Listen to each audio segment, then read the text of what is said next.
அனைவருக்கும் வணக்கம்.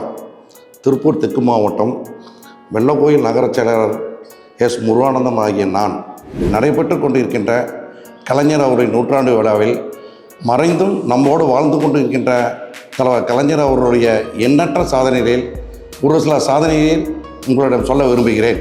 விவசாயிகளுக்கு இலவச மின்சாரம், விவசாயிகளுக்கு பயன்பெறும் வகையில் உழவர் சந்தை, பள்ளி மாணவ மாணவிகளுக்கு இலவச பஸ் பாஸ், பள்ளி மாணவ மாணவிகளுக்கு விலையில்லா மிதிவண்டி, அனைத்து மதத்தினருக்கு சமத்துவபுரம், கூட்டுறவு சங்கங்களுக்கு விவசாயிகளுக்கு கடன் தள்ளுபடி. 1996 மீண்டும் நமது கழக ஆட்சி அமைய போது முதலில் நமது சட்டமன்ற உறுப்பினர் இப்போதைய அமைச்சர் மாண்புமிகு மு.ப. சாமிநாதன் அவர்கள் சீரிய முயற்சியில் தலைவர் கலைஞருடைய ஆட்சியில் காவேரி கூட்டு குடிநீர் திட்டம் என்ற ஒரு மிகப்பெரிய திட்டத்தை வெள்ளக்கோயில் மக்களுக்கு கொண்டு வந்து இன்று வரை வெள்ளக்கோயில் மக்களுக்கு குடிநீர் பிரச்சனை தட்டுப்பாடு இல்லாமல் மக்கள் பயன்பட்டு கொண்டிருக்கிறார்கள்.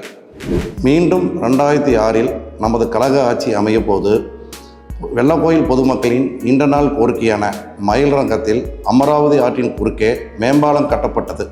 இதுபோல பல எண்ணற்ற சாதனைகளை கலைஞர்களுடைய ஆட்சியில் கொண்டு வரப்பட்டது. எங்கள் சாதனை தலைவர் கலைஞர் அவர்களின் புகழை என்றும் போற்றுவோம்.